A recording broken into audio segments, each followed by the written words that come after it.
Good evening. So this is the first of 5 new reviews on some Corgi aircraft that have joined the collection, and I thought I'd start off with one which is probably the surprise package of the group, and that's the new Bristol Beaufighter TF.10, the second release in the new mould following the D-Day Banff version which was released last year.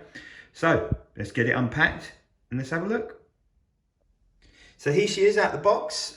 Naturally I'll put it onto wheels only, which is my preferred way of displaying the aircraft. So a little bit of talk through of the scheme. So the scheme, as previously alluded to, represents a Beaufighter TF.10. So a TF.10, as in 10, it was basically renamed, the Beaufighter series was renamed to numbers after 1948. Previously that had been Roman numerals, so if you'd seen a Beaufighter 10 before that, that would have been an X. Not a major thing, but something to just be aware of. So it's wearing what is known as a grey night scheme, which is particularly attractive on this aircraft. I'm sure you agree. For those who've seen, Lancasters wore this, the Canberras wore it, which I'll show in a minute, and also I believe some Lincolns wore this scheme as well. And it was more associated with bombers, so it does look quite different on a fighter bomber, let us say. So Operation Firedog was basically the Commonwealth Forces, or in particular the RAF's response to an attempted communist takeover of Malaya in 1948. It went on for some time, obviously the heightened tensions, hence the reason the Cold War lineage on the box there. And this aircraft was known to support ground forces, especially with its armament, which is the rockets under its wing, which we'll talk through in a minute. But it's quite an unusual scheme. If I was to be honest, when this was announced as the second scheme for a Beaufighter, I'm sure like many others, I wouldn't say I turned my nose up, but I sort of looked at it and thought, it's a bit of a strange one. You associate the Beaufighter with Malta, D-Day, Coastal Command, Night Fighters, Southeast Asian Command, the Royal Australian Air Force. You don't really think, you wouldn't really have thought of Operation Firedog, but Corgi have nailed this. It's a beautiful scheme. It's a bit awkward if you're a theme collector.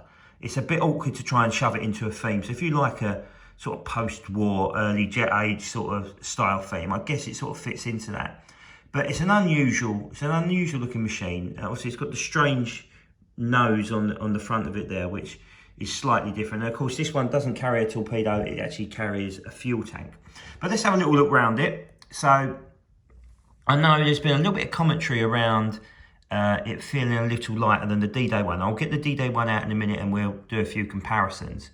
But first impressions and overriding impressions are what a fantastic looking aircraft we've got here. Corgi have nailed the scheme, the finish is great, and it's a surefire hit. Like I said, it's an unusual scheme. One probably wasn't expected, but they've really done a great job of it. So if we turn it over, I know the tail wheel's just falling out there, so apologies. It's got the serial number underneath, and of course you can see the armament there as well. Really solid undercarriage. For those purists amongst us, the undercarriage comes as obviously a separate bit in the middle, plus the doors separate, which can be a little bit fiddly. I struggled to get the fuel tank on mine. Nothing wrong with it, I just found it a little bit difficult to try and slot in there. But the finish is beautiful. The black and grey seems to work really, really well together. Obviously, the one major issue for those who do display their aircraft on the stand, you can't display the Beaufighter with its tank in or its torpedo in on the stand. Unfortunately, Corgi, I guess that was a slight oversight on their part. It doesn't really detract away from it, but those out there who prefer stands will have to go without the under torpedo or fuel tank. But in terms of that, it's like the parts fit good. They're really nice and tight in there. There's no hint of that coming off. The rockets do not detach, so don't try and take them off for Christ's sake, otherwise you end up snapping them off. But Corgi have done a brilliant job of this. So what I'm going to do now, we're going to go and get the D-Day one out, and we'll do a few comparison shots. So guys, I thought I'd bring out the first Corgi release, and I've also brought out a Hobby Master one as well to sort of compare.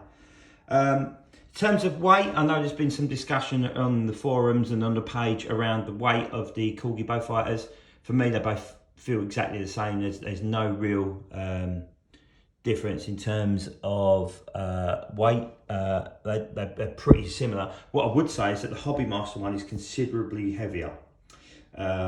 Certainly feels much more chunkier. However, what I would say around the undercarriage, the undercarriage fit on the Corgis is far superior. So I think the detailing around the engines obviously are different marks, so they've got different spinners. Obviously, that the TF.10 has got a completely different spinner to the previous Corgi. So you know, kudos to Corgi working that out. They've not done a variation yet with the different tails. Obviously, these are both got an angled tail, and that varied obviously by beaufighter model. So that's something I'm guessing they're going to have to consider if they do an earlier one.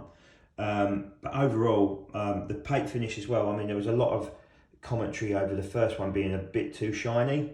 I think you know, it's a much more matte finish on this one, and it just looks resplendent in it as well.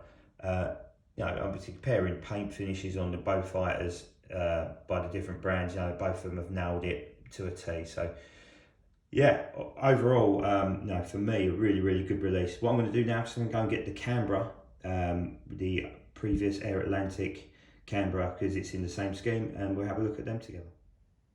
And here we go, there's the Firedog Duo. So we've got the previous Air Atlantic release, which was part of, I believe it's part of the Legends range, which is ridiculous really, considering the size of the Canberra. And what a beautiful mould that is. Get nice and close. Well, obviously my dad's ex-aircraft, really passionate about that aircraft, and of course the beaufighter as well. I think they make a great pair. I might have to go together on the shelf because my beaufighter shelf is looking somewhat full right now. I believe it's my 12th or 13th beaufighter, so it's looking a little bit tight on there. So yeah, well done Corgi, you've done a brilliant job on that. An unusual release which they've somehow pulled off. So the weird and wacky sometimes do look right. You know, I give it a good sort of 8.5 out of 10 if I was to score it.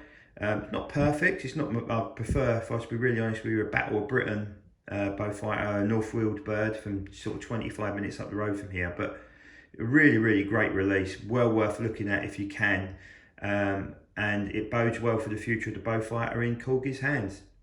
So thanks for watching. I'll look to do another video tomorrow night. I've got a P40, a Zero, the Bristol Fighter, and the new ME109G to do as well. So keep an eye out for that, and I'll hopefully see you soon. Thanks for tuning in, guys. Take care.